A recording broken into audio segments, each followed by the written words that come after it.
In today's competitive industry, it's your passion for the craft, hard work, and innovation that helps set new benchmarks for success. As brewers ourselves, we know what that passion looks like, and we see innovation as a key element in brewing success. At Beer 30 by the Fifth Ingredient, we understand that thriving in today's industry takes more than just brewing excellent beer. Streamlining operations, reducing inefficiencies, and making data-driven decisions are key factors for running a successful business.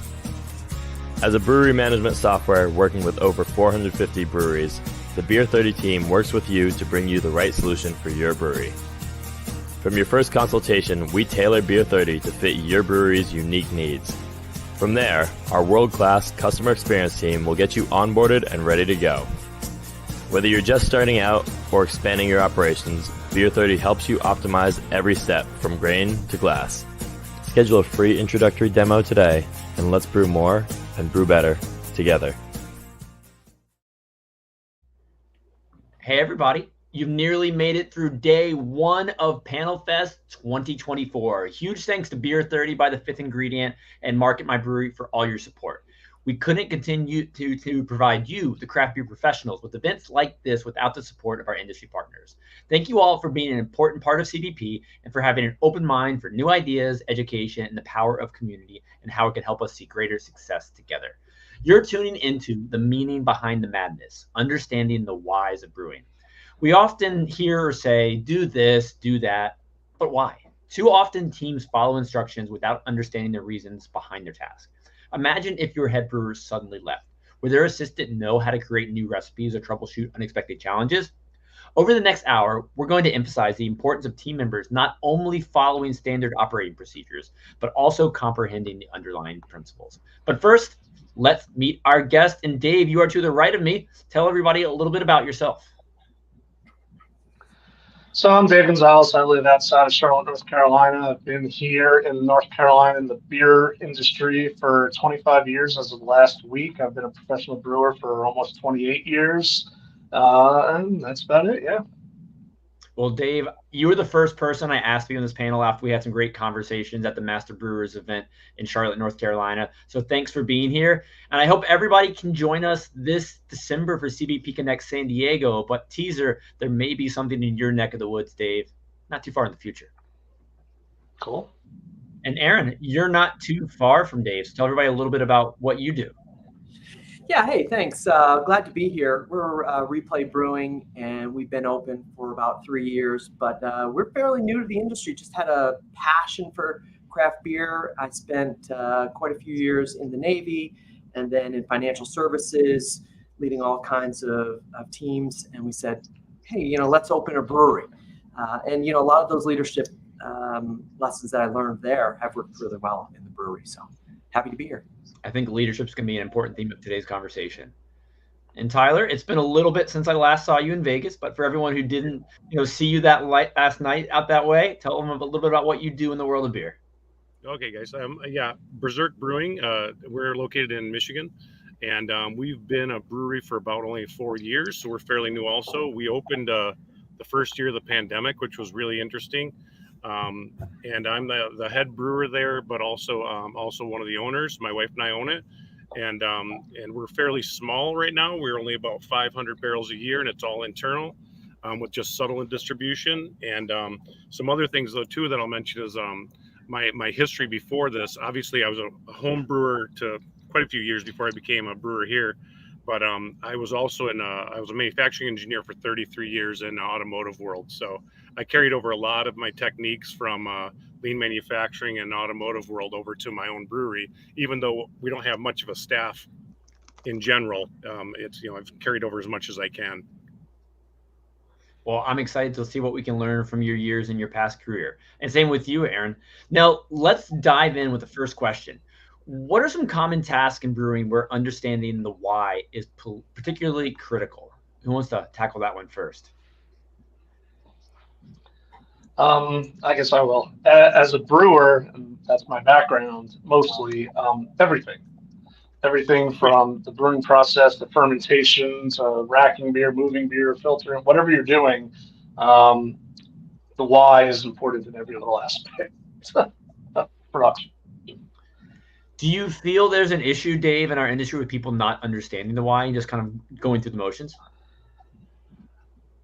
Yeah, and I'll give an example. So recently, I left my last brewery a few months ago, and since then I've been doing some consulting with a place near here.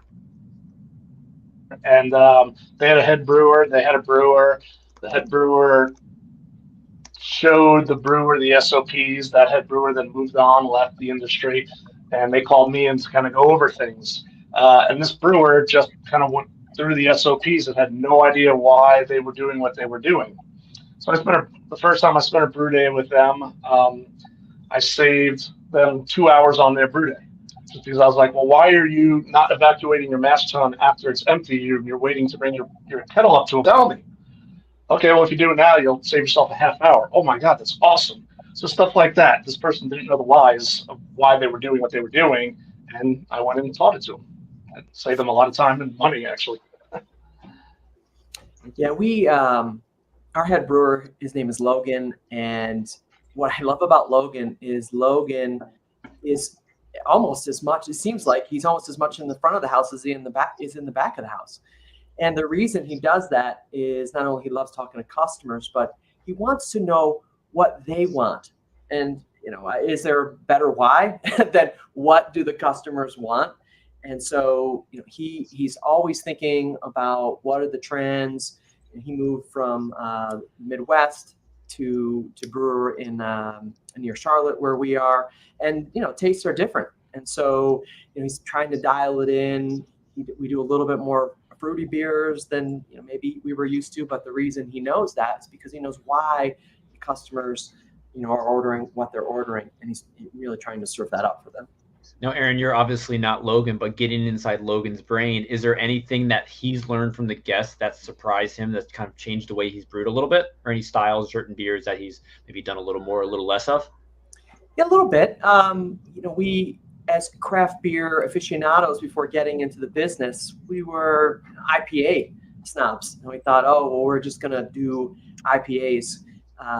And what he learned was, yeah, IPAs are great, and some people really like them, but they also, it just happens to be in our area, they're looking for more sort of, say, fruity alternatives, and not just the beer, but we've gotten into seltzer as well. And we're an 80s themed brewery, so we just put out a beer called, I don't know about the name, but it's called a glow stick. That doesn't maybe sound that appealing, but it's bright green. It's bright green seltzer. And part of that is because the customers really like those flavors and those colors, and to appeal to them, he keeps experimenting. I don't know if I should say this out loud or not, but I feel like you should do a whole series with glow sticks, just doing different colors. Yeah. That might be fun. We'll see how the first one goes. Good luck. Well, Tyler, your turn. Yeah, I'd like to agree with Dave right off the bat that basically everything in the brewing area, being a brewer also, is that everything in that area needs to understand the whys behind it. We do a lot of, again, we're a smaller brewery, so I have an assistant brewer, and I've trained 3 or 4 different assistant brewers who have gone on to do other brewing in other places over the years. And I usually only need an assistant brewer, for let's say half the year when we're really busy, and the rest of the half we just suck it up and I do most of it myself. But so that means I got to train a lot of people on a regular basis. And when they come in, even if they've worked somewhere else, they're like, well, here's how I did it before. And I'll ask them why. And they literally don't know why they were doing it that way. I'm like, well, here's how I do it. And here's why I do it this way. And unless your way is better than my way, then we're going to do it my way. Because that way I know we're both doing it the same way. And you're going to understand the why by the time we're done. And so, yeah, to Dave's point, there's so much of that in the brewing area. Every single process in there, it's important for them to understand the why. We also do a lot of collaborations with larger breweries where I interface with a lot of professional brewers who have grown up in the industry and still don't know why. And that always shocks me, I guess, because I assume right off the bat they're going to know way more than I do, because I was a home brewer for maybe, let's say, 6, 7, 8 years, and then been professional brewing for 4 years. But just like the way I taught myself engineering, I taught myself brewing. So I always want to understand the why. And I feel it's really important for everything. So these master brewers at these larger locations, I couldn't bring them into my location on my more manualized system versus their automated system, because they don't know why they're flipping what they're flipping when they do it. They were just told, do this to redirect stuff to this location, to redirect work to here. And then I'm like, well, be careful when you flip those two over, and don't let oxygen in at this point, or blah, blah, blah. And it's very critical they understand why. But when they grew up on that automated systems, or a bigger brew house where other people might have been doing portions of that job, they don't always understand the why. And so I found it. I've been chatting with, we've got, literally hundreds of brewing friends here in Michigan. When we go to our events, and I talk to people about things, and some of us really nerd out on details, but then we turn around and we're like, okay, and I'll be sort of shocked, and I'll tell my wife, I'm like, wow, I said, I was really surprised with so-and-so. They didn't understand how that really worked. I said, but they've been doing it for so many years. So, I mean, I don't have any more specific example than that, but it's shocked me here and there, I guess, in the industry, that people don't understand why they're doing what they do. That's a really interesting observation. So as potentially an unintended good follow-up for today's conversation, we're having a panel tomorrow on why breweries collaborate. It was inspired by a couple conversations I had with brewery owners and brewers, where they talked about they love collaborating because they love to learn from other brewers who've been doing it longer than them and seeing what they can learn and bring back to their brewery. So your thoughts are very interesting there. And Dave, I'd love to turn it from you, because you've been in the industry. You just celebrated, what, 25 years? 25 years in Charlotte, yeah. Oh my gosh, 25 years in Charlotte. How many years total in the industry? 28, somewhere around there, 28, 29, somewhere around there. Yeah. So you've met a lot of people. What are some of the things you've learned from people who've been in the industry longer than you that kind of helped you understand the whys? And why is having them as mentors, why has that been important to your career?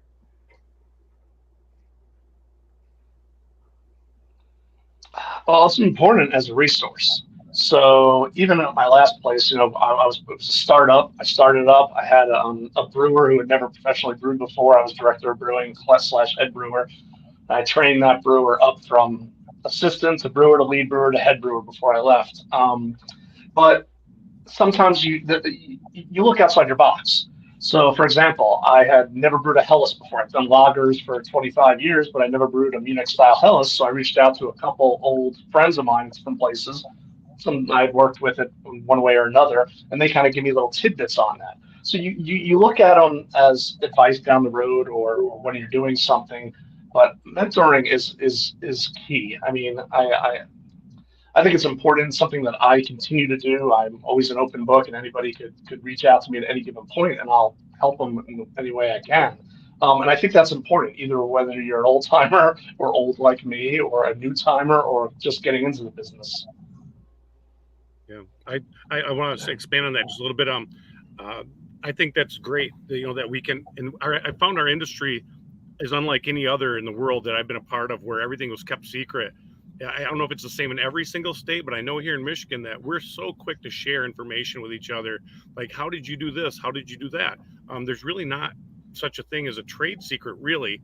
We're really quick to share with each other. And I think that's incredible. And that's why part of the reason I love being in this industry with the people in our area.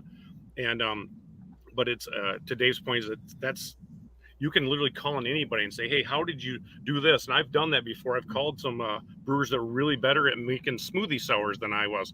And rather than sneak up on it for months on end and do batch after batch and try to discover it, I called my friend who was an expert at smoothie sours, and I said, hey, what's a good starting point per barrel for X amount of fruit and blah, blah, blah, as opposed to having to, guess that out and start and do it again and again and dose again and again.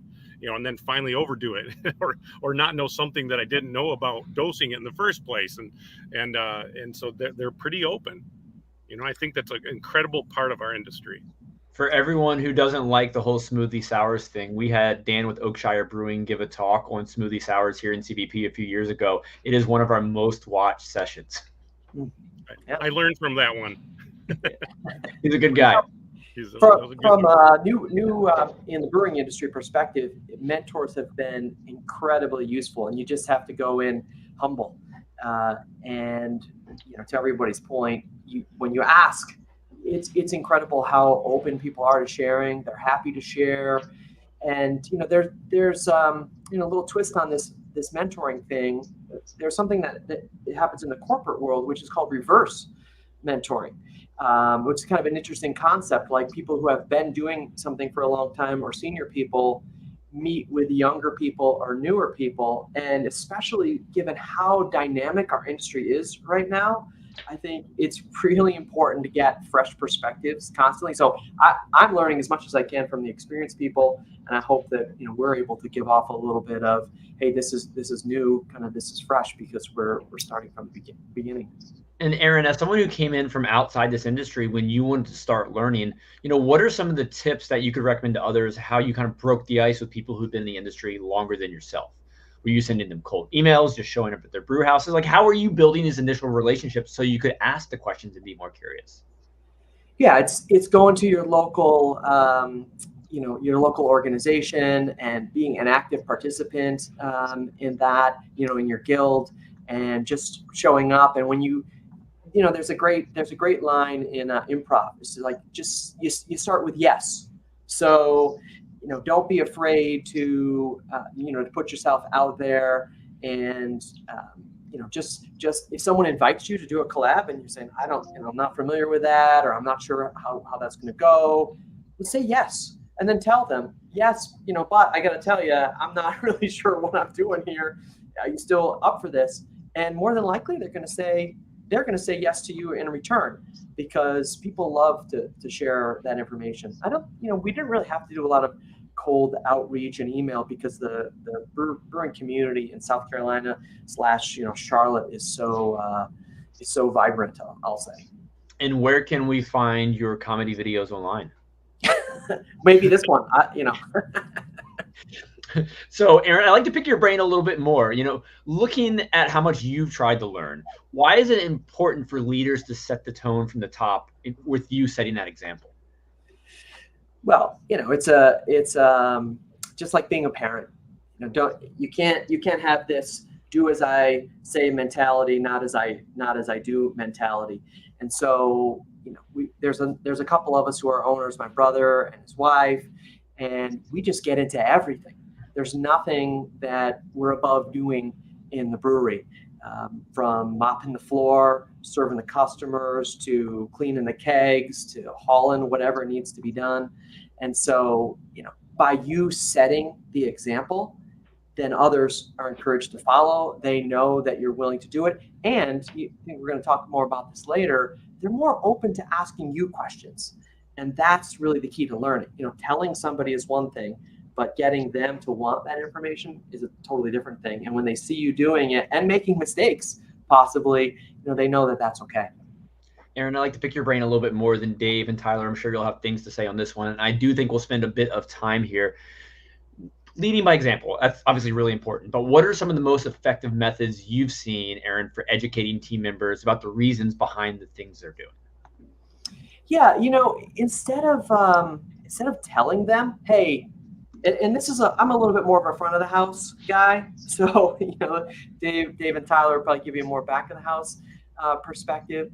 But it's asking those questions of, hey, we're thinking about doing this, or if there's a problem in the brewery, how should we solve this? And really just canvassing the staff, asking for their opinions, and not just asking because it's like it's the thing to do from a leadership perspective, but really truly be interested in what your staff has to say, because your staff are the closest to your customers, right? As an owner, you just can't be there all the time. There's so many things that are on your mind, but talking to the customers and then hearing what they have to say about the customers is really critical. So, asking questions of them, and then also, asking the staff to put themselves in the customer's shoes.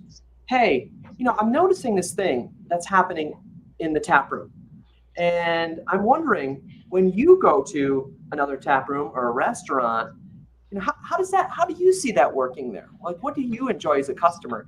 And those light bulbs, a lot of times they'll turn on, because you get into that routine of pouring the beer and cleaning the tables and bussing or whatever needs to happen, and you can get lost in that. But if you can get the staff to think in terms of, how would I like to be treated as a customer, then again, it becomes their own why that they're bringing to the table. It's about more than just going through the motions. It's about Absolutely. understanding. As far as the brewing side, I think it's the same thing too. You want your staff to understand why they're doing it. So with me, whenever I'm training someone, I'll say, "This is how I've done it. These are the reasons why I'm doing it this way." And so getting them to understand that, oh, why are we putting a sight glass here? Why are we spraying with paracetic? Why are we doing whatever we're doing? And have them understand it, I think is key too. So getting their feedback and okay. And one thing I also do is all right. Well, this is how I've done it. These are the reasons why. But if you think differently, let me know, and we'll go from there. I'm not a blinders on me. We grow as a team, and try to get the relationship there that way. Dave, for you, is most of this verbal, like as someone's brewing, you're teaching them as you go, or what are your thoughts on having some sort of handbooks or just written procedures? I think it's a mix of all of it. I think you do have to have written SOPs down. So if there is a transfer of leadership or whatever they're there, or not even leadership, just the people in general. But I am showing them, most of the breweries I work for are smaller breweries, 1,000 barrels less, 2,000 barrels or less. I have worked for a couple bigger ones, but it's you still want to show them hands on. For me, I learn by doing. So if I'm showing someone, I'm teaching that too, and then having them show you back. What is it on Bloom's taxonomy? It's 90% attention rate is when they show you how to do it. So if you're showing them and then they're showing it back to you, they're understanding and learning it. Thanks, Dave. Now, Tyler, you're camping at some beautiful undisclosed location right now. You've trusted your team to successfully operate without you. How have you given them the skills to understand what they're doing to be able to take a vacation as a brewery owner? Yeah, right. I know it took years to get to this point. It sure as heck didn't happen the first 2 to 3 years. This is really the first year that we've been able to really walk away on a regular basis. But that's again, it's a great staff and good training. We have it's like I said, we're fairly small compared to maybe some of the other guys here, but we have about 7 or 8 bartenders that alternate. They do each one of them does everything. They all open, they all can close, they all do all the cleaning, they all follow the same expectations for everything. And then I have, like I said, I have on occasion either one assistant or 2 assistants for the brewing area. And they just the biggest thing is just like Dave said, it's teaching by example. And a lot of things that I'll do is not necessarily test them, but for instance, when I've shown them something, 4 or 5 times, and they might have taken handwritten notes, and we don't have a lot of procedures in the brewing area just because I haven't taken the time to write it down yet. But at some point we probably will. But most of it's verbal and most of it's showing and doing. I'll watch my assistant brewer do it, 2 or 3 times with me doing it, them over my shoulder. Then we reverse roles. They're doing it. I'm over their shoulder. Then I try to just walk away and I say, okay, here's my expectation for you. You don't have to be quick at this right off the bat, but let's set a goal. You spin this tank. It should be, you should be able to finish this now at this point under 3 hours, let's say. I just set a target just so that they can start to understand that there's some sense of working along there and doing it fairly quickly. It shouldn't take all day to spin one tank. So I'll stand over their shoulder then and watch them. And sometimes I'll just walk away and I'll let them. I said, if you need anything, call me. I'll be out here and I'll be on my computer doing something else, just basically staying away from them to get them comfortable with asking questions. So then they'll come up and ask me a question. And the first thing I do is you've got to be available first off, and you have to be open to answering questions. Not like, oh my God, I showed you 3 times. Or no, you can't do that. You have to be super open to their questions. So as soon as they ask something, I'm like, okay, let's go take a look. What I'd never do when I answer someone's question, I never jump to the answer. I never have as a plant manager in automotive. I never did as an engineer. I always help them think through it so that they're establishing some logic, and that's how they understand the whys. You help them think through it and like, okay, what's your problem? Is this right? Is this set up right? I'm like, well, let's walk through it. What does everything have to do? And then I literally will spend 20, 30 minutes. It'd be way easier if I spent 2 minutes giving them the answer, but that doesn't help them learn. So what I do is I spend a lot more time with them, helping them think through the logic behind it. So they start thinking more like I do when I look at it. I'm like, okay, there's oxygen in here right now. What do you want it to be? There should be CO2 in there right now. Okay, so how are you going to get CO2 in there? She's like, oh yeah, I need to do this. And then she'll remember the part she was forgetting, or I'll walk in with her and say, let's look at this right now. What were your energy sources for this keg washer that you're hooking up right now? And she'll go, okay, it's supposed to be this, this, this, and this. I said, then let's go through those 5 that you've got. And she'll go through and like, oh, I forgot to hook up, the hot water source. But I don't like to give people direct answers because I know the answer. I know what to tell them, but that doesn't help anybody. So I think that's the biggest thing in learning the whys is you have to be able to take the time to teach. And it's uncomfortable and it's not for everybody. And there's a lot of people that aren't good teachers, and that's because they don't practice this method, which is you have to be willing to teach at all times. It can't just be throw the answer there and then hurry up and do this, because then people become mechanical. And you want them to you don't want them just going through the motions. Like Dave said earlier, they have to understand the why of every process in there. And then at that point, then they can free think a little bit down the road and say, okay, I'm in a unique situation here. Well, I still know I need to have, a CO2 environment in that tank. So that means I got to do this. I'm gonna have to purge this like I do normally over here. And then they can start to figure things out on their own sometimes when they run into a situation, because you've given them those tools. So I'll stop there because I could go on all day about those types of things. Yeah. The only thing I want to add to that is there's no stupid questions I've learned, and I'll say that to people when I'm training them or people on my staff. When I have a staff, there's no stupid questions. Keep asking me, because I'd rather you keep asking me than potentially think, oh, am I doing this right, and do it, and it might be wrong. Something catastrophic happens, you lose a tank of beer or whatever. So just I have no problem with someone asking over and over and over again to a point. But yeah, there are no stupid questions. Yeah, there's a certain point to that exactly where you have to expect a little more and some progress, and you have to gauge people on that based on who they are and what their experiences were. So I mean, like I said earlier, I set a rough time limit on certain tasks here and there after they've had multiple chances to practice it, and then I have I set some expectations there, and then I say, ultimately this is where I want you to be on this task. You should be able to complete this in 1 hour and 10 minutes, reasonably, but that's on the road. Don't go fast at first. Do it right first. I need you to do everything right and then build the right habits in place. And then you'll speed will come, proficiency will come later. You know what I mean? After you've done it 10, 20, 100, 1,000 times, proficiency will come with time. But first you have to establish perfect habits. I want to dive into that more in a minute, but Aaron, I think you have something to add. Yeah. You asked a question, like, how did you as a brewery owner get to take vacation? I have to imagine that is one of the most asked questions in the beer industry, because most of the people that we work with, they're struggling to really get out of that day to day. And it's such an important concept to be able to think about your staff working autonomously. So I agree with everything these guys have said. Like, yeah, there are no dumb questions. Ask me as many times as you need to. But there's also a ton of value in letting them make mistakes. Yeah. And so many times I see people not wanting anyone to make a mistake. And sometimes a mistake is the best teacher. And that you say, oh my gosh, I cannot believe I just did that, or I didn't do that. And man, that really makes an impression. And maybe it costs you a little money as a brewery owner to allow that. But think about it this way. If you can't be everywhere, and you've got so many staff doing so many things, that one person that you're happening to see maybe doing it wrong, then how many other people, how many other interactions are there out there? And so, creating this culture where it's okay to make a mistake, like not on purpose. It's not okay to cut corners. It's not okay to not follow procedure.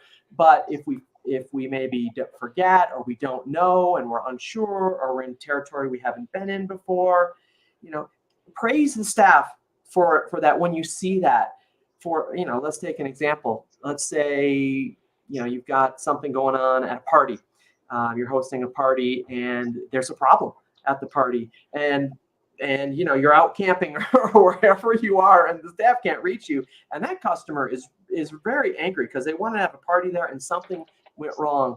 Well, maybe the right thing to do is to refund that money or offer something for free, or, whatever. And having the staff know that it's okay for them to try that and try to do the right thing by the customer, it's just so empowering for them. And that's where they're going to learn. And if you can establish that and kind of get into that mindset, then you're going to train a lot faster, and you're going to be able to take those vacations. I really agree with that mindset, because you want your team to feel comfortable asking you the questions and to build that culture. But how do you get there, Aaron? Well, it's sometimes, I see things happening at the brewery and I say, well, that's not the way I would have done it. But I'll let that experience play out, whether it's with a customer or it's two staff interacting. And then when they see that that didn't go well, then it's like, okay, hey, that's a teaching moment. Instead of interrupting and taking over, then let it happen. And if you need to fix it, maybe you can fix it. Maybe you can go and talk to that customer later. But you don't want to be jumping in, because then the staff's going to expect you to do that. And it's like, well, I'm not. You kind of create this mentality like, I'm not capable of making these decisions. And listen, they are perfectly capable of doing these things. But you let the mistake happen, then you can go back after and go, ooh, looks like that was a rough one. Yo, man, that wasn't good. All right, well, what'd you learn there? And just asking and say, I saw you tried this, or it was a good effort, but maybe next time try what you said, and then it becomes something that they know. I've got a 2-part question for you three. I totally believe in learning from my mistakes. I love learning from my mistakes. My wife doesn't agree with that sometimes, but I love being wrong, because normally I get a lesson out of it and learn how to do something a little bit better. But how many times do you allow someone to make a mistake before choosing a different path, different strategy, maybe choosing to make a decision? That's half the question. The other half the question is something Tyler mentioned on a little bit earlier. You show someone something, you teach it, you encourage them to ask questions, but how often are you checking in on them to make sure they're hitting the right timing, and know the skills at the same level that you intended them to learn? Well, I'll take a little part of that, is because I started that one section you mentioned there. Again, we're fairly small, so I'll check back in regularly, and I'll again, sort of more over their shoulder, because I'm in and out of the brewery area when my assistant's in there working regularly anyways, but it's just out of the corner of my eye. And even if it's something subtly wrong or slightly different than what I would have done it exactly, unless it's going to cause a problem with the beer, or it's going to cause a customer issue, or unless it was going to cause a safety issue, then I won't interrupt. I'll let them try it, and I watch them fiddle with it for a little while. If it's something that's taking them a lot of time, and then might be, they look like they're getting frustrated, then maybe, go in and give us a little advice. But I don't know that it ever ends, Andrew. I mean, if you're in our roles, I don't think it really ever ends. That's one of the reasons I can't drink in my own tap room. I can't sit there and not be constantly watching everyone doing everything. So I literally have to leave because it's too much to relax. So because I think it never ends. I think you're in the brewing area, and I think, or even out in the front of house, if you're sitting there as either an owner that has the management experience, or you were the one doing the training, or you're in the brewery area and you were the one doing the training, you're always going to have that sort of out of the corner of your eye. You're going to spot things without even realizing it, that all of a sudden you go, did I just see them do this? And you're like, oh no, then time to retrain. You give them a chance to retrain. Now, how many times do you retrain? I heard you ask David that earlier. How long do you put up with things? So, that's I think to each his own. It's sort of unique, with your environment. How often can you allow someone to fail before you say, maybe this isn't working, or this isn't the best role for them because they're just not getting it, or maybe maybe the person wasn't very mechanical to start with, and they just will never get it. Especially in the brewing area. And or even customer service. We had some people that we moved from customer service to the brewing area because they were more mechanical, and they were too mechanical with the customers. So we've actually done the reverse there once in a while. I actually have a person now, my assistant brewer was in the tap room, and she's still working in the tap room, but she's also my assistant brewer. And I've had some other people that we employed in the tap room that we moved back to just brewing area because they were causing too many issues. Sense of humor, complaints and things like that, and they just, rather than let them go, we said, maybe this isn't your forte in customer service. Maybe, when I get an opening back here in the brewing area, you want to come back and learn how to do this, this mechanical stuff, and that's so. I think to each his own. I think it's a timing thing and what you're willing to put up with. There's no rule of thumb really there. In the brewing area, I give my assistant brewers about a month of training where I go through all those steps we sort of talked about. You're looking over their shoulder, then letting them do it, and letting them ask questions. I give them a solid month or 2 or 3 of the simpler tasks. And if they don't get it by then, we're going to have a little heart to heart, and sit down and maybe talk about it and say, what aren't you understanding, and try to figure out if there's something I'm doing wrong to train them, or if there's something they just don't understand. Maybe they were afraid to ask, or maybe they really don't even enjoy it. Maybe after they got into it for a month or two, if they're fairly new to the industry and, they're green, maybe they really just don't like it and they don't want to learn it. And then that's a discussion you got to have with them, Yeah, I think there's a. Yeah, Go ahead, Dave. I was just going to say he pretty much took the words out of my mouth. I mean, I would agree with everything that Tyler just said. It's case dependent, and I find myself, or have found myself over the years, just looking over people's shoulders and then just kind of going from there. But yeah, he nailed it on the head. Yeah, the one thing I would add to that is, the title of this is The Whys of Brewing. You can kind of extend that and say, well, why did that mistake happen? And that's a question, that I ask myself, and I know we ask ourselves as a leadership team, why did that happen? And if you understand why that problem, that challenge happened, maybe it's the SOP's wrong.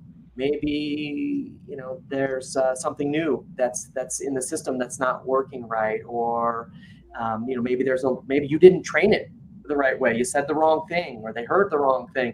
And if it's any of that stuff, it's like, yeah, you just keep working at it, right, to make it better. The only exception would be if the why is, this person doesn't fit our culture, this person doesn't sort of have the values that we want to have, then I have a very clear rule about that. It's a 3 times deal. The first time that there's a question about, hey, I'm not sure you're kind of hitting our culture, you're understanding why it's so important that we treat the customer the way we treat them, then let's talk about that. So we have that one time. Say, oh yeah, okay, I get it. Fantastic. Hope it doesn't happen again. Well, maybe it happens a second time. You got to leave room for that, because there could have been some miscommunication. There could be some nuance in the situation. It's like, all right, hey, we're going to have that conversation a second time. And this time we're going to be a little clearer about, okay, now I need to hear it back from you. I need to make sure that you understand. And if this kind of thing happens again, and be very specific about what it is, then the third strike, it's kind of, we got to find something else for you to do. Whether in the right thing might be moving them to a different job. It might not be letting them go. But culture is so critical to creating the customer experience that you want. If somebody's not in your culture, that I'm not saying it could be good or bad, right? Maybe that's just their way of doing things, but it's got to fit with what you're trying to achieve as a brewer. And if you just can't get there, then sometimes you do have to part ways. I love the different angles all three of you are coming through on this one. So obviously sometimes it might not be a culture fit and you do need to part ways. But Aaron, have you ever had examples when someone's been initially resistant to learning the whys and underlying principles that you've been able to overcome? Yeah, I mean, it happens a lot because I don't know, this may say something about my personality, but I have very high standards for my expectations. And once the staff kind of starts to see that you have those expectations and you're not going to let it go, then they're more attuned. So they're much more interested in understanding the why, because they know that, hey, if this thing goes off the rails, we're going to bring it back onto the rails. And it happens a lot in terms of, there's a fair bit of turnover in the tap room. That's just the nature of the business. And really sitting down and saying to somebody, hey, this is where you need to be. This is what we are expecting. Is this a reasonable expectation? When you pose things in that way and say, is this reasonable? How would you like this to be? As opposed to, hey, that was terrible. Next time do it this way. That's not going to work. And so we in general, we have a very high retention rate of our staff because that is the way, we try to treat them. Now, Tyler, go ahead. I like that you mentioned culture a few minutes ago. And you keep mentioning culture. I think that's huge. I'm sure we all have our own unique cultures in each of our places that we want to hold people to. And I think what you just described is you're setting up a culture of learning and probably like openness, and I think that's great. That's very similar to what we do as well. We want people to come up with ideas and things, and we want them to challenge what we're doing currently. And but at the end of the day, and this is what I always did again back in manufacturing world, is that there can still only sort of be a best way, especially when you're talking mechanical stuff. But even technically to within reason in the front of house, there can only be a couple best ways or a best way until you find the new best way, and then everybody does it the same way until then. You can't have everyone doing it completely different and then going, well, that's not representing our culture. You can't say, hey, this person, when they address customers, they do this, they're a little too upfront, too frank. They're not doing this when they walk to the table. They're not giving the 10-5-2. So they're just not following what we expect to Aaron's point, the expectations, and behind the culture is important. And it's at some point, you've got to make sure people are doing it exactly the way that you expect it. Otherwise, you're going to have a lot of differences and variation in what's happening, and especially in the brewing area. That's most important. You can't have everybody doing. I want to learn a little bit more about your past life in the automotive industry. What's something you've learned from that career that you've brought over to the beer world that's been really valuable? There was a long time when I was a plant manager that I found out that there would be things going through the plant that were basically rumors and misunderstandings of things that happen. That like just even why do we do it this way, and they didn't understand the whys. And so we incorporated we had a lunch and learn. We used to have lunch and learns, and basically I would make myself available to sit down with.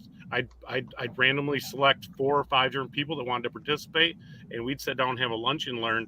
And I'd just sit there and we'd have lunch. I'd buy lunch and we'd sit together for an hour, and anything they wanted to ask, I answered openly and would tell them exactly why it was that we did it that way. And that one, it put a lot of rumors to bed, but 2, it also just answered a lot of questions that then I said, well, now when they go back to explain to people and people have the same question going, I don't understand why we have to do this. This is ridiculous. And, it's stupid to follow this procedure because, it's just wasting my time. And they go, oh no, I asked Tyler about that and he explained it. And this is why we do that. And they go, oh, well, that makes sense. And I can't remember a single time that we didn't sit there and have those discussions where people were literally pissed off about certain things. And by the time we left that meeting with their full understanding, they were happy, or at least they understood why.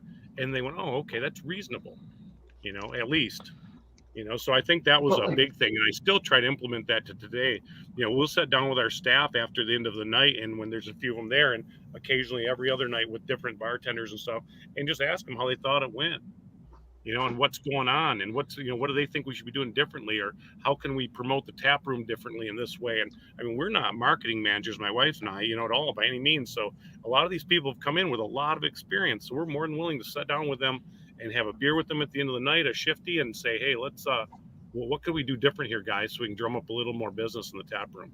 And they tell you they love having input, like that reverse mentoring Aaron talked about earlier. Yeah, exactly. Aaron, it also keeps all of you on the same page too. Mm-hmm. Yeah, it does, exactly. Yeah.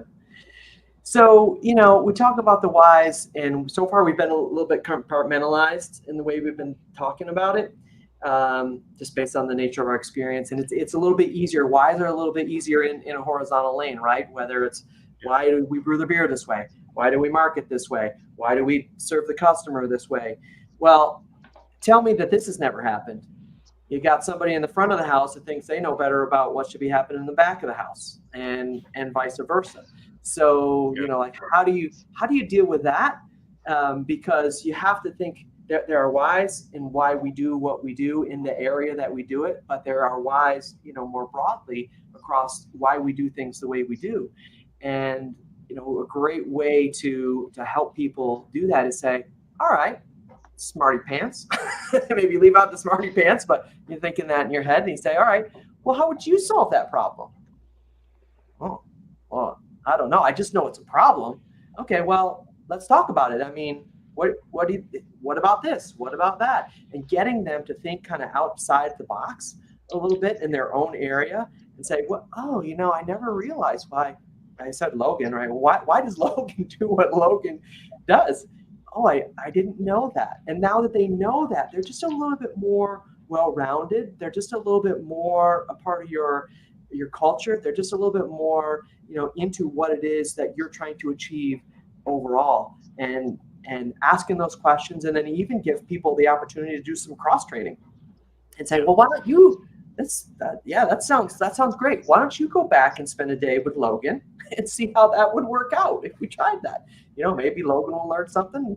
More than likely, the person whose idea it was is going to learn something too. Cross training is huge. Yeah. I can't say enough about that. We're a fairly flat organization, as I mentioned. We don't have a ton of employees, but there's no one that hasn't been a part of multiple brew days from the front of house, and there's no one that's worked in the back of house that hasn't worked front of house. Period. Nobody. So everybody knows each other's, potential issues and has a little bit of apathy, basically, for anything that goes on in either of those areas, and so that helps a ton. We have probably 2 to 4 times a year where everybody in the front of house is welcome to come in and brew, and they get to do all the steps with a little oversight, and they get to see how to do every part of it. They put on their boots and they come into work, and we let them brew a beer together, and that sometimes it's around like Women's Brew Day, or it's around Pink Boots, things like that, or it's a collaboration with another brewery. We invite everybody that wants to come. We're like, it's open. You can just come in. We're going to have lunch, and it's going to be early on a Saturday, or maybe a weekday or something when we're not open yet. And you guys are more than welcome, any one of you, to participate at any one of our open brew days, and just come in and learn the back of house, and then vice versa. As I mentioned, most of my assistant brewers have already either worked in the front of house, or they work in the front of house for extra hours. So we don't always have 45, 50 hours a week to give a full-time assistant brewer. So we have them. They supplement their work in the back with by working some of the front of house too. So we have to make sure they can do both. We're fairly small. We're fairly flat. So now I want to go to a real world example. Maybe it's something you all have experienced, or maybe we're talking hypothetically right now. But Dave, let's start with you on this one. I alluded to it in the initial intro. Head brewer leaves, assistant has to take over. How do you make sure they know what to do, and not just go through the recipes, but create their own recipes, solve problems? Like, you leave, someone needs to take over. What's that look like? I'm going to listen to this one closely, because I want this situation about 2 years from now.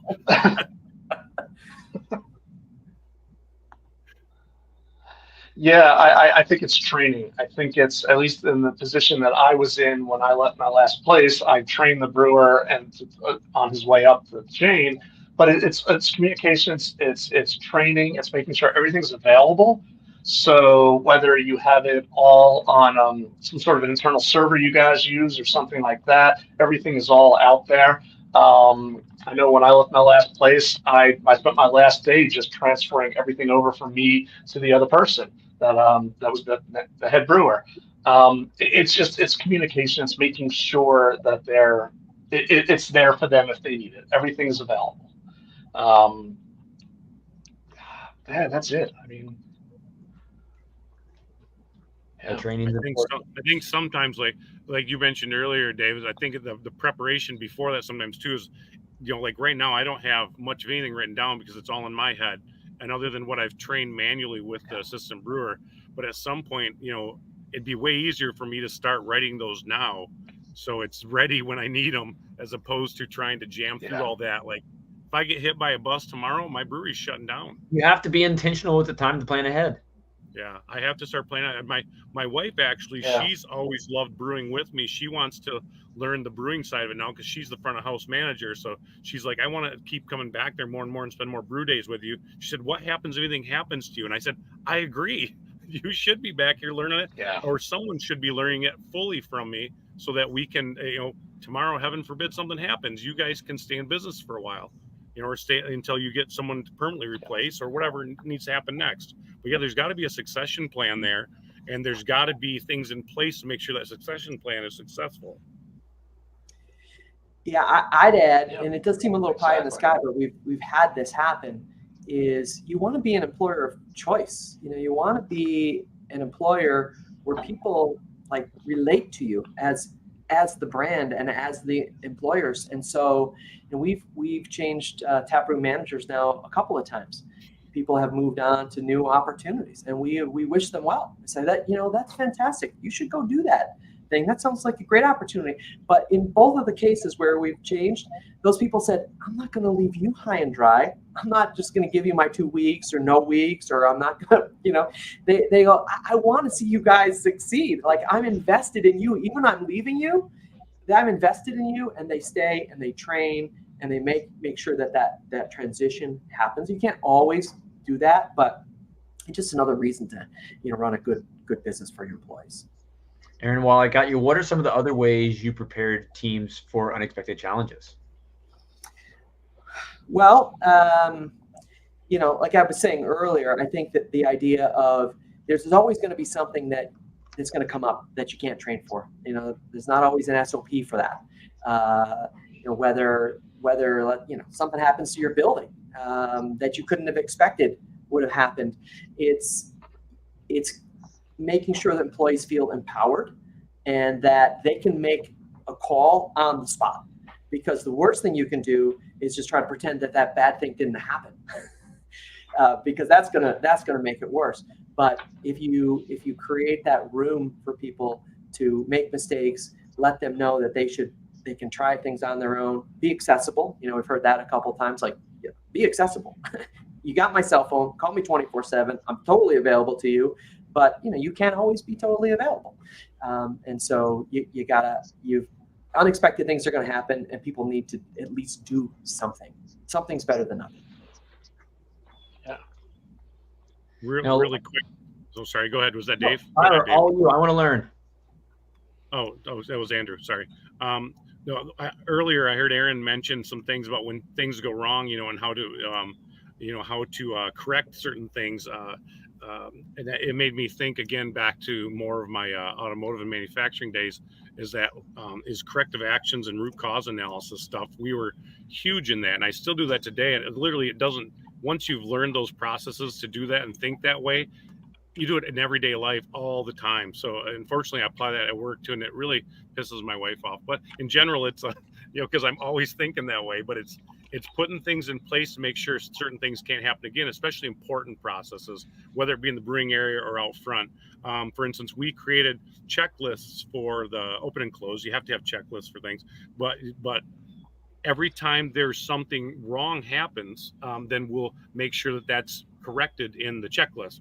And there's one place where all that stuff resides. And then, for instance, if there were counting issues, we made counting slips, for exactly what bills were put in there.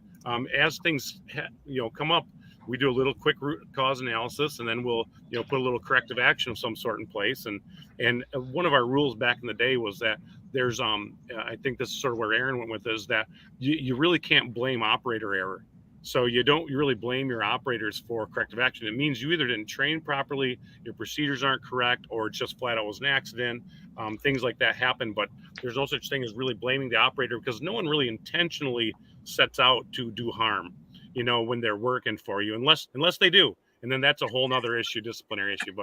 But no one's setting out to do intentional harm to your business or to your processes. So you can't blame the operator for things like that. You need to give them the tools they need to properly do their job, procedures and training and things like that, and then put corrective actions in place every time something happens. Thanks, Tyler. Dave, I've got a question for you. I mean, you've been doing this quite some time. You've learned so much in your career.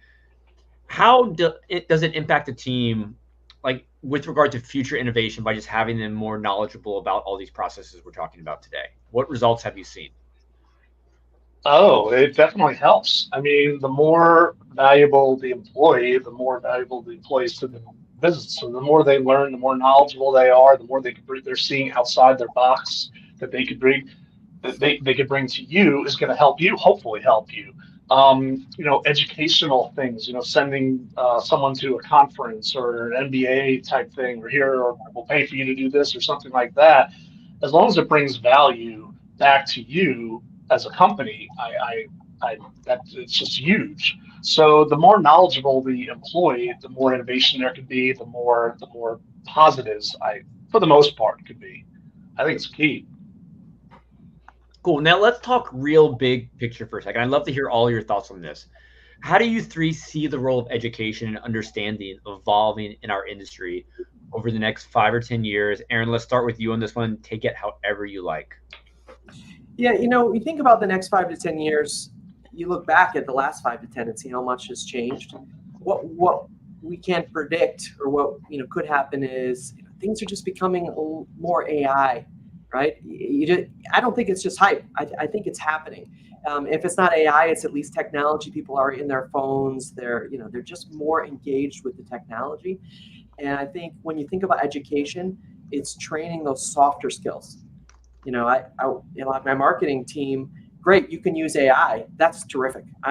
Thanks for doing that. I know it improved your productivity, but I need you to think about the customer. How do you think people feel when they read this email? How do you think they feel when you get treated? And so I'd like to see breweries, and what we want to do at Replay is train people on the softer side of the business. You got to know the hard stuff. You got to know how to brew. You got to know, how to fix. You got to know all that stuff. But in the next 5 to 10 years, the difference is going to be those breweries that deliver an experience, and the experience is about people, and that requires soft skills. No, I love that so much. I was reading an article recently about Starbucks and the reasons they're struggling. And Howard Schultz, who had been their leader for quite some time, he goes, the stores require a maniacal focus on the customer experience. The company needs to focus on being experiential, not transactional. I think that maniacal focus is something you would probably agree with. Absolutely. Dave, now I'm going to pick on you now. 10 years in the future, why is all the stuff we're talking about so important? What's going to change? Look in the crystal ball. How are things going to evolve with the role of education? Well, I've seen trends. I started in the mid-90s where people are opening up breweries. They think they can make a few bucks at it. Beer was okay. Some beer was good. Some beer was bad. A lot of places went under at that point, and we went through the 2000s and 2010s when it just skyrocketed again. But with this, it was more educational based, where people knew what they were doing to a degree. I think it's going to get more business oriented. I think a little bit. It is right now, as you have to focus on your P&L and all that. As far as the brewing side, I mean, anybody can make beer. It's how you're going to make great beer.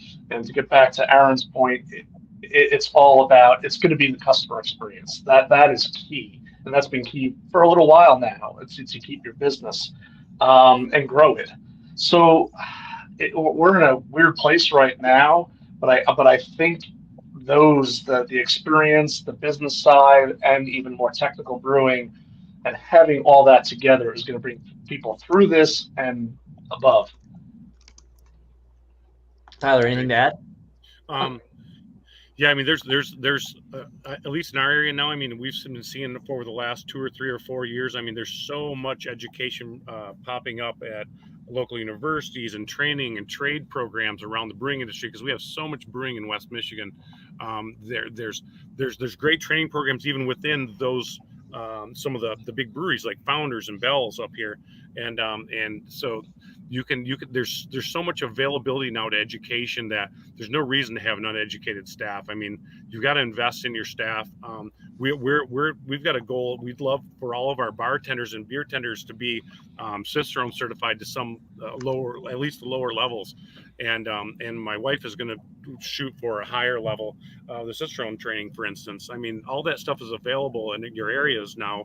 If you're in any sort of a dense brewery area, we've got 3 universities here now in our area that at least have a 2-year degree in brewing sciences. So it's pretty good. And then there's always fermentation sciences, even at the bigger ones, to some portion of a degree or even at least a certificate. So it's like there's so much education out there right now. And then obviously, as you mentioned, I mean, everything on the internet. I mean, I think I learned everything I know on the internet. I hate to say that, but and doing it personally, of course, personal experience on. By that you mean from CBP, trusted internet sites. Yes. I'll tell you what, CBP has been a godsend. And I think Andrew, that I've posted a ton on there, and I'm very open when I don't know something. I don't usually ask for the anonymous posts, but because I don't care, people are going to make fun of you at first, and that's one of the biggest things is that everyone's there to learn. I hated seeing when people razz somebody for asking a question and then they want to go anonymous. We should be promoting that it's no problem to not know what you don't know. That's the culture we aim to facilitate, like you all have spoken today. We want to be the safe place where people can ask questions because we all want to be better, right? Yeah. And we want to help anybody we can help. And I hope conversations like this inspire others to just be better, to help better teach your team the whys. And, I've got one final question for you three. I appreciate all of you taking the time today. We probably could talk about this for hours. These conversations are so much fun. But the final question is, and Tyler, we're going to start with you because we began with Dave, is, what's something for people who are listening right now that you believe they should do right now? Right now, if they don't have it, would be to figure out who their best teacher is in any individual area, and make sure that person is the approachable one for teaching whatever it is you want taught. Because again, not everybody is a good teacher. I've seen that time again, that your best head brewer might be a horrible teacher. You know what I mean? So you might need to bridge that gap with someone who really is a good teacher in order to help train up the rest of your staff, or even in the front of house area. Teach and be approachable. And again, if you're a big enough organization, the person that's supposed to be the expert at it isn't a good teacher, then find someone to be an intermediary. But that you've got to do that. For everything we're talking about here, you've got to be an incredible teacher, be approachable, and or find the right person to do that. Good advice. Aaron, your turn. So, I bet every brewer or every brewery owner, whatever role you have, there's something that's challenging you in your business. And it's important to ask yourself the same question we're asking about the industry. It's like, why is this happening? And I always say, if you can't explain it, it doesn't make sense to you, then there's something you don't know. And you got to go, you personally have to go and try to figure that out. And you need to do that in a mindset of humility. Because if you ask the question, why is this happening, but you think you know the answer, then you're probably going to miss it, because you would have solved it probably by now already. So approach all your problems with humility and be open to answers from different places, and ask up, ask down, ask across. Just keep asking. I love your advice and insight. Good to see you, Aaron. Dave, take us home. Both of them, I agree with both of what they're saying. Communication and education, really being sure that the correct stuff is being communicated in a humanitarian way, or what you want to call it. Just make sure that the education is, I can't think of the right word, is sent off the right way, that you're both being on the same page. And however you do that, like Tyler said, you find the person that could possibly do that the best. And like Aaron said, it's looking at it from a different perspective too. All right, I might not be the best person to teach this or get across to somebody, but let's find out how you can learn this information, and look at outside your four walls and your blinders. It's all key. Well, awesome. This has been a great conversation. Dave, Aaron, and Tyler, I appreciate you taking the time today. I know how important this topic is for you, so thanks again for sharing all your insight. I look forward to sharing pints with you all before too long, and thanks everybody for tuning in for Panel Fest. We've got one more day. It's coming up tomorrow, so 11 a.m. to 7 p.m. every other hour, 11, 1, 3, 5, and 7 p.m. Eastern time. We've got more sessions. All of it's available forever on YouTube and Spotify. Appreciate you all for being here. We'll see you soon. Night, everybody. Thank you. Cheers, guys.